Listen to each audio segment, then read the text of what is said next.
Daniel 24,2. Aujourd'hui que tout apparaît dans la clarté du vide, j'ai la liberté de regarder la neige. C'est mon lointain prédécesseur, l'infortuné comique, qui avait choisi de vivre ici, dans la résidence qui s'élevait jadis. Des fouilles l'attestent et des photographies à l'emplacement de l'unité Proesiones 21,13. Il s'agissait alors, c'est étrange à dire et aussi un peu triste, d'une résidence balnéaire. La mer a disparu et la mémoire des vagues. Nous disposons de documents sonores et visuels. Aucun ne nous permet de ressentir vraiment cette fascination têtue qui emplissait l'homme. Tant de poèmes en témoignent, devant le spectacle apparemment répétitif de l'océan s'écrasant sur le sable. Pas davantage, nous ne pouvons comprendre l'excitation de la chasse et de la poursuite des proies, ni l'émotion religieuse, ni cette espèce de frénésie immobile, sans objet, que l'homme désignait sous le nom d'extase mystique. Avant, lorsque les humains vivaient ensemble, ils se donnaient mutuelle satisfaction au moyen de contacts physiques. Cela, nous le comprenons, car nous avons reçu le message de la Sœur suprême. Voici le message de la Sœur suprême, selon sa formulation intermédiaire. Admettre que les hommes n'ont ni dignité ni droit, que le bien et le mal sont des notions simples, des formes à peine théorisées du plaisir et de la douleur. Traiter en tout les hommes comme des animaux, méritant compréhension et pitié pour leurs âmes et pour leur corps. Demeurer dans cette voie noble, excellente. En nous détournant de la voie du plaisir, sans parvenir à la remplacer, nous n'avons fait que prolonger l'humanité dans ces tendances tardives. Lorsque la prostitution fut définitivement interdite, et l'interdiction effectivement appliquée sur toute la surface de la planète, les hommes entrèrent dans l'âge gris. Ils ne devaient jamais en sortir, du moins avant la disparition de la souveraineté de l'espèce. Nulle théorie vraiment convaincante n'a été formulée pour expliquer ce qui a toutes les apparences d'un suicide collectif. Des robots androïdes apparurent sur le marché, munis d'un vagin artificiel performant. Un système expert analysait en temps réel la configuration des organes sexuels masculins, répartissait les températures et les pressions. Un senseur radiométrique permettait de prévoir l'éjaculation, de modifier la stimulation en conséquence, de faire durer le rapport aussi longtemps que souhaité. Il y eut un succès de curiosité pendant quelques semaines, puis les ventes s'effondrèrent d'un seul coup. Les sociétés de robotique, dont certaines avaient investi plusieurs centaines de millions d'euros, déposèrent une à une leur bilan. L'événement fut commenté par certains comme une volonté de retour au naturel, à la vérité des rapports humains. Rien bien sûr n'était plus faux, comme la suite devait le démontrer avec évidence. La vérité, c'est que les hommes étaient simplement en train d'abandonner la partie. Daniel 1,3. Un distributeur automatique nous délivra un excellent chocolat chaud. Nous l'avalâmes d'un trait avec un plaisir non dissimulé. Patrick Lefebvre, ambulancier pour animaux. Le spectacle, on préfère les partouzeurs palestiniennes, fut sans doute le sommet de ma carrière, médiatiquement s'entend. Je quittai brièvement les pages spectacles des quotidiens pour entrer dans les pages justice-société. Il y eut des plaintes d'associations musulmanes, des menaces d'attentats à la bombe, enfin un peu d'action. Je prenais un risque, c'est vrai, mais un risque calculé. Les intégristes islamistes, apparus au début des années 2000, avaient connu à peu près le même destin que les punks. D'abord, ils avaient été ringardisés par l'apparition de musulmans polis, gentils, pieux, issus de la mouvance Tabli, un peu l'équivalent de la New Wave pour prolonger le parallèle. Les filles à cette époque portaient encore un voile, mais joli, décoré, avec de la dentelle et des transparences, plutôt comme un accessoire érotique en fait. Et puis, bien sûr, par la suite, le phénomène s'était progressivement éteint. Les mosquées construites à grands frais s'étaient retrouvées désertes et les beurrettes à nouveau offertes sur le marché sexuel, comme tout le monde. C'était plié d'avance, tout ça, compte tenu de la société où on vivait, il ne pouvait guère en aller autrement. Il n'empêche que, l'espace d'une ou deux saisons, je m'étais retrouvé dans la peau d'un héros de la liberté d'expression. La liberté à titre personnel, j'étais plutôt contre. Il est amusant de constater que ce sont toujours les adversaires de la liberté qui se trouvent, à un moment ou à un autre, en avoir le plus besoin. Isabelle était à mes côtés et me conseillait avec finesse. Ce qu'il faut, me dit-elle d'emblée, c'est que tu aies la racaille de ton côté. Avec la racaille de ton côté, tu seras inattaquable. Ils sont de mon côté, protestai-je. Ils viennent à mes spectacles. Ça suffit pas. Il faut que t'en rajoutes une couche. Ce qu'ils respectent avant tout, c'est la thune. T'as de la thune, mais tu le montres pas assez. Il faut que tu flambes un peu plus. Sur ses conseils, j'ai acheté donc une Bentley Continental GT, coupée magnifique et racée, qui, selon l'autojournal, symbolisait le retour de Bentley à sa vocation d'origine, proposer des voitures sportives de très grand standing.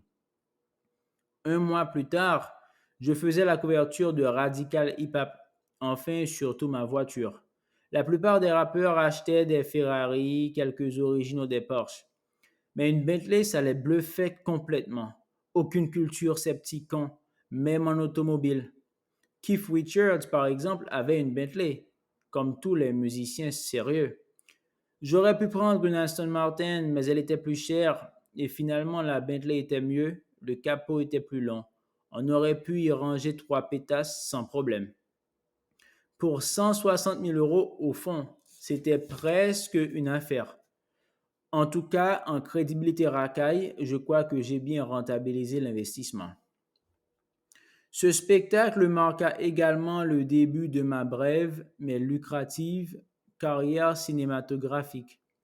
À l'intérieur du show, j'avais inséré un court-métrage. Mon projet initial, intitulé Parachutons des mini-jupes sur la Palestine, avait déjà ce ton de burlesque islamophobe léger qui devait plus tard tant contribuer à ma renommée. Mais sur le conseil d'Isabelle, j'avais eu l'idée d'introduire un soupçon d'antisémitisme destiné à contrebalancer le caractère globalement anti-arabe du spectacle. C'était la voie de la sagesse. J'optais donc pour un film porno, enfin une parodie de film porno, genre il est vrai facile à parodier, intitulé Broute-moi la bande de Gaza, mon gros colon juif. Les actrices étaient des beurettes authentiques, garanties 9-3, salopes, mais voilées. Le genre. On avait tourné les extérieurs à la mer de Sable, à Ermenonville. C'était comique, d'un comique un peu relevé, certes. Les gens avaient ri, la plupart des gens. Lors d'une interview croisée avec Jamel Debbouze, il m'avait qualifié de mec super cool. Enfin, ça n'aurait pas pu mieux tourner. À vrai dire, Jamel m'avait affranchi dans la loge juste avant l'émission. Je peux pas t'allumer, mec. On a la même audience. Fogiel, qui avait organisé la rencontre, s'est vite rendu compte de notre complicité et s'est mis à péter de trouille. Il faut dire que ça faisait longtemps que j'avais envie de récurer cette petite merde. Mais je me suis contenu. J'ai été très bien. Super cool en effet. La production du spectacle m'avait demandé de couper une partie de mon court-métrage. Une partie en effet pas très drôle. On l'avait tourné dans un immeuble en voie de démolition à Françonville, mais c'était censé se dérouler à Jérusalem-Est. Il s'agissait d'un dialogue entre un terroriste du Hamas et un touriste allemand qui prenait tantôt la forme d'une interrogation pascalienne sur le fondement de l'identité humaine, tantôt celle d'une méditation économique un peu à la Schumpeter. Le terroriste palestinien commençait par établir que, sur le plan métaphysique, la valeur de l'otage était nulle, puisqu'il s'agissait d'un infidèle. Elle n'était cependant pas négative, comme ça aurait été le cas, par exemple, d'un juif.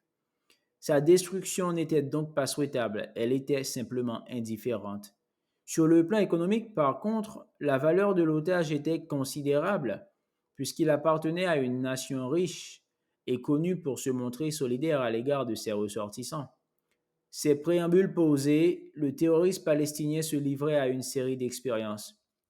D'abord, il arracha une des dents de l'otage, à main nue, avant de constater que sa valeur négociable en restait inchangée. Il procédait ensuite à la même opération sur un ongle, en cédant cette fois de tenaille. Un second terroriste intervenait, une brève discussion avait lieu entre les deux Palestiniens sur des bases plus ou moins darwiniennes.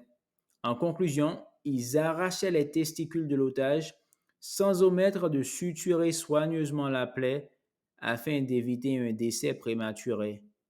D'un commun accord, ils concluaient que la valeur biologique de l'otage était seule à ressortir modifiée de l'opération.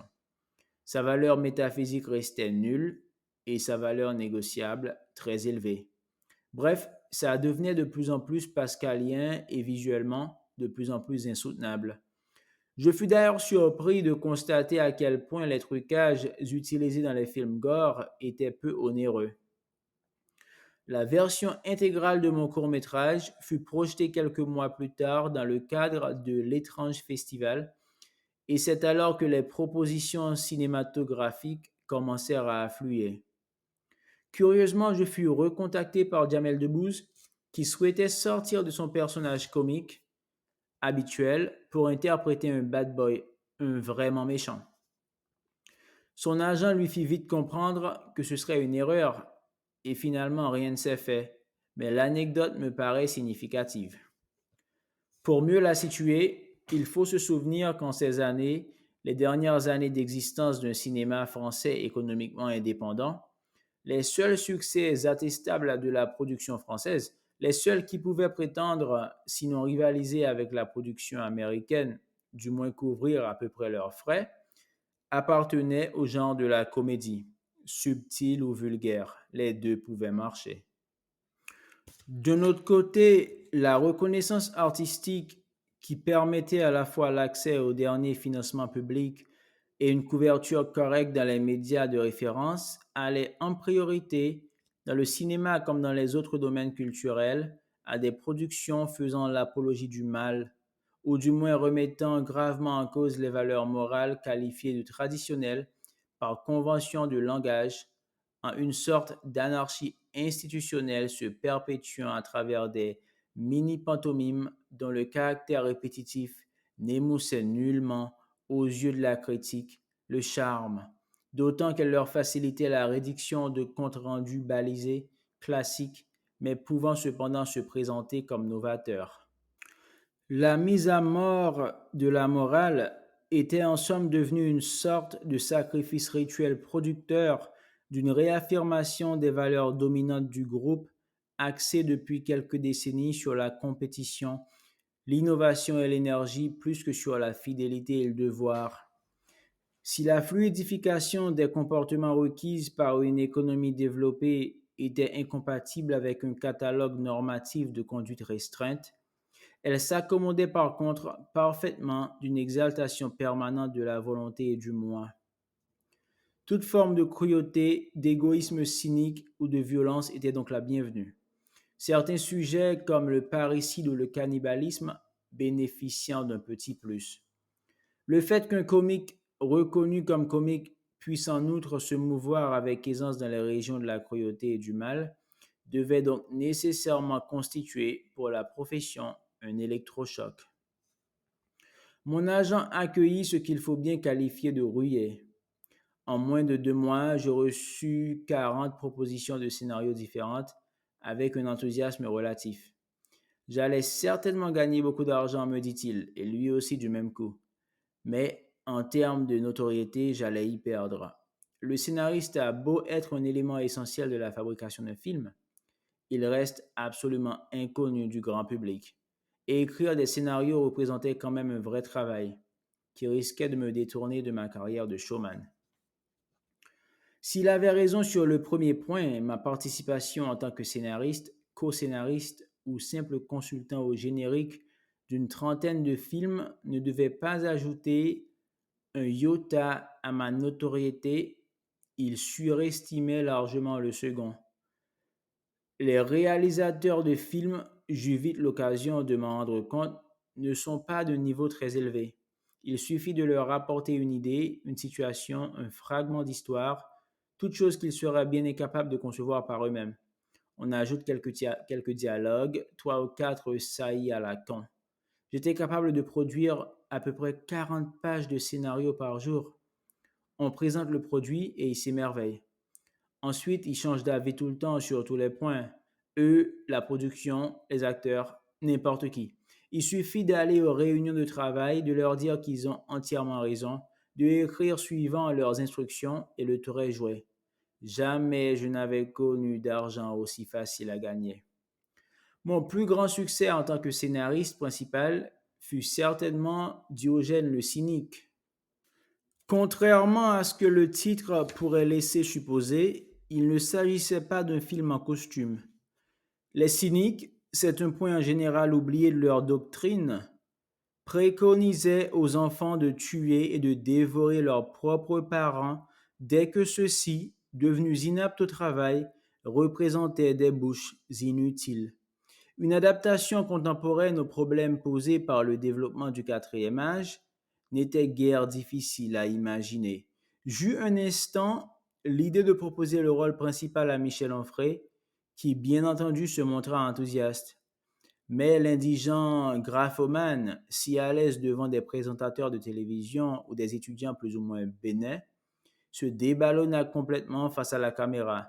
Il était impossible d'en tirer quoi que ce soit. La production en revint sagement à des formules plus éprouvées, et Jean-Pierre Mariel fut, comme à l'ordinaire, magistral. À peu près à la même époque, j'achetai une résidence secondaire en Andalousie, dans une zone alors très sauvage, un peu au nord d'Almeria, appelée le parc naturel du Cabo de Gata. Le projet de l'architecte était somptueux, avec des palmiers, des orangers, des jacuzzis, des cascades, ce qui, compte tenu des conditions climatiques, il s'agissait de la région la plus sèche d'Europe, pouvait sembler participer d'un léger délire. Je l'ignorais complètement, mais cette région était la seule de la côte espagnole à avoir été jusque-là épargnée par le tourisme. 5 ans plus tard, le prix des terrains était multiplié par 3. En somme, en 16 années, j'étais un peu comme le roi Midas. C'est alors que je décidai d'épouser Isabelle. Nous nous connaissions depuis 3 ans, ce qui nous plaçait exactement dans la moyenne de fréquentation prémaritale. La cérémonie fut discrète et un peu triste, elle venait d'avoir 40 ans. Il me paraît évident aujourd'hui que les deux événements sont liés, que j'ai voulu, par cette preuve d'affection, minimiser un peu le choc de la quarantaine.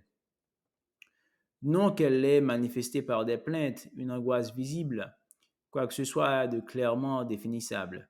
C'était à la fois plus fugitif et plus poignant.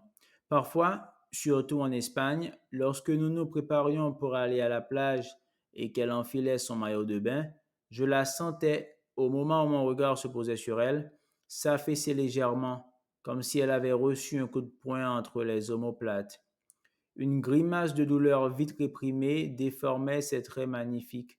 La beauté de son visage fin, sensible, était de celles qui résistent au temps. Mais son corps, malgré la natation, malgré la danse classique, commençait à subir les premières atteintes de l'âge. Atteintes qui, elle ne le savait que trop bien, allaient rapidement s'amplifier jusqu'à la dégradation totale. Je ne savais pas très bien ce qui passait alors sur mon visage et qui la faisait tant souffrir. J'aurais beaucoup donné pour l'éviter car, je le répète, je l'aimais. Mais manifestement, ce n'était pas possible. Il ne m'était pas davantage possible de lui répéter qu'elle était toujours aussi désirable, aussi belle. Jamais je ne me suis senti, si peu que ce soit, capable de lui mentir. Je connaissais le regard qu'elle avait ensuite. C'était celui, humble et triste, de l'animal malade qui s'écarte de quelques pas de la meute, qui pose sa tête sur ses pattes et qui soupire doucement parce qu'il se sent atteint et qu'il sait qu'il n'aura, de la part de ses congénères, à attendre aucune pitié.